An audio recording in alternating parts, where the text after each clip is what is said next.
दोस्तों, स्वागत है हमारी एक और नई चिंता दूर कर देने वाली कहानी में। इसे सुनकर आपका भी मन चिंता से दूर हो जाएगा। दोस्तों, इस कहानी की शुरुआत होती है एक बिजनेसमैन से, जो अपने बिजनेस को लेकर काफी चिंता किया करता था कि क्या होगा आगे आने वाले कल में और कैसे काम आगे बढ़ेगा और उनके इस व्यवसाय को उनका बच्चा संभाल पाएगा या नहीं। दोस्तों, उस बिजनेसमैन का एक लड़का भी था जो उनसे काफी बार कहता रहता था कि पापा, आप मुझे हमारे इस बिजनेस को संभालने का एक मौका दीजिए, क्योंकि अब मुझे भी बिजनेस करना आ गया है। लेकिन वो व्यक्ति कभी भी अपने बेटे को मौका नहीं देता। दोस्तों, एक दिन इस बिजनेसमैन को दिल का दौरा पड़ जाता है और इसके चलते उनको हॉस्पिटल में भर्ती किया जाता है। जैसे ही ये खबर उनके बेटे को पता चलती है, उनका बेटा दौड़कर के हॉस्पिटल में पहुंचता है। बेटा हॉस्पिटल में पहुंचने के बाद उसने ये देखा कि उसके पापा अब एडमिट है और डॉक्टर्स ने उससे ये कहा कि आपके पापा अब पहले से थोड़ा ठीक है और धीरे धीरे करके वे अब रिकवर हो जाएंगे। फिर उस लड़के ने अपने एक दोस्त को कॉल करके वहां पर बुला लिया। फिर उसका दोस्त वहां पर आता है और उससे पूछता है कि क्या हुआ भाई। फिर उस बिजनेसमैन के लड़के ने अपने दोस्त से कहा कि मेरे पापा को दिल का दौरा आया है और उन्हें अस्पताल में एडमिट किया हुआ है। इसके बाद उस बिजनेसमैन का लड़का अपने दोस्त से कहता है कि चल ना जरा बाहर चल के आ जाते हैं, बहुत देर हो गई है इधर। और फिर वो दोनों अस्पताल से बाहर चले जाते हैं। जब वो दोनों अस्पताल से बाहर निकले तब उनको एक आइसक्रीम वाला दिखाई देता है।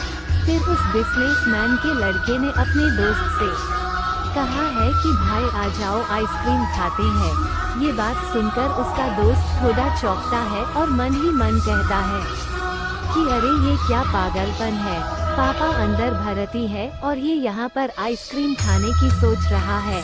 फिर उन दोनों ने आइसक्रीम खरीद ली और वे दोनों आइसक्रीम खाने लगे। लेकिन उसका जो दोस्त था ना, उससे ये रहा नहीं गया और उसने अपने दोस्त से पूछ लिया कि भाई, मुझे समझ नहीं आ रहा है कि तुम्हारे बिजनेस का आगे क्या होगा और तुम्हारे पापा की तबीयत भी ठीक नहीं है और तू यहाँ आइसक्रीम खा रहा है, मुझे कुछ समझ में ही नहीं आ रहा है। तो बिजनेसमैन का लड़का था ना, और उसने जो बात कही उसे आप ध्यान से सुनिएगा। उसने अपने मित्र से कहा कि मुझे ये मालूम है कि तू ये सोच रहा होगा कि मेरे पापा एडमिट है, यहाँ पर आइसक्रीम चल रही है, मजे चल रही है, पर ऐसा कुछ नहीं है।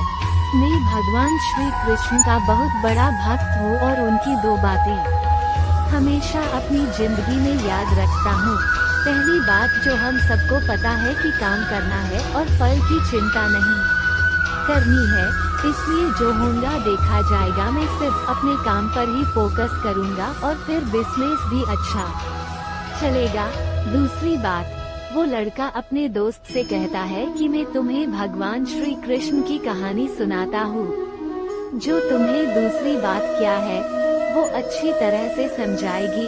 भगवान श्री कृष्ण की जो पत्नी थी, जिनका नाम रुक्मिणी था, उनको जब पहला बेटा हुआ था तो उसका नाम प्रद्युम्न रखा गया था और प्रद्युम्न के जन्म के 10 दिन पश्चात ही प्रद्युम्न का अपहरण हो गया।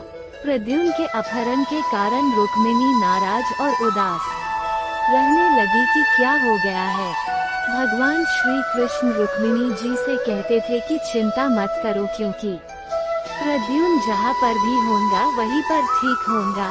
लेकिन इतना समझाने के बावजूद भी रुक्मिणी अपने बच्चे की चिंता में उदास और निराश रहती थी।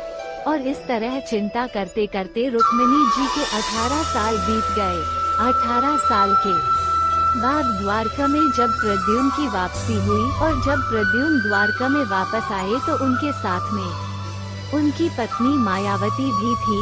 अब समस्या ये थी कि मायावती की उम्र प्रद्युम्न से 20 साल ज्यादा थी और फिर से दुखी हो गई, क्योंकि इतनी बड़ी लड़की से शादी की। इसलिए रुक्मिणी फिर से भगवान श्री कृष्ण से जाकर कहने लगी कि ये क्या हो गया, फिर भगवान श्री कृष्ण जी ने माँ रुक्मिणी जी से कहा कि जो हो गया है उसको स्वीकार कर लो और आगे बढ़ो और चिंता मत करो।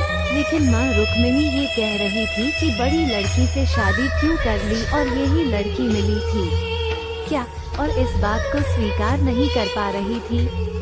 इसके कारण 8 साल तक माँ रुक्मिणी जी दुखी और निराश रही और 8 साल के बाद रुक्मिणी जी ने ये स्वीकार कर लिया कि प्रद्युम्न ने जो ये शादी करी थी वो ठीक है और इसके लिए ज्यादा चिंता करने की जरूरत नहीं है, और उस शादी को उन्होंने स्वीकार कर लिया। दोस्तों, एक तरीके से माँ रुक्मिणी जी ने अपने जिंदगी के 26 साल उदासी में बिता दिए। इस कहानी को खत्म करते हुए वो लड़का अपने दोस्त से बोला कि मैंने अब स्वीकार करना सीख लिया हुआ है, क्योंकि भगवान श्री कृष्ण जी कहते हैं कि जो हो रहा है उसे स्वीकार कर लो, जिंदगी अपने आप सहज हो जाएगी। दोस्तों, ये छोटी सी कहानी जो हमें 2 बड़ी बातें सिखाती है और यही बातें मैं आपके साथ शेयर करना चाहता था कि हमारी जिंदगी में जो कुछ भी घटता है उसे स्वीकार करना सीख लीजिए और फिर जिंदगी अपने आप सहज हो जाएगी।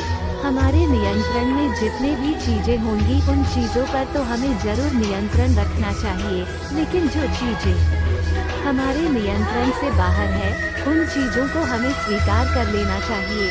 अगर हमने स्वीकार नहीं किया तो हमें भी माँ रुक्मिणी की तरह बहुत सालों तक उदास रह जाएंगे। दोस्तों, अगर आपको हमारी यह कहानी पसंद आए तो इस वीडियो को लाइक कर चैनल को सब्सक्राइब कर दीजिए।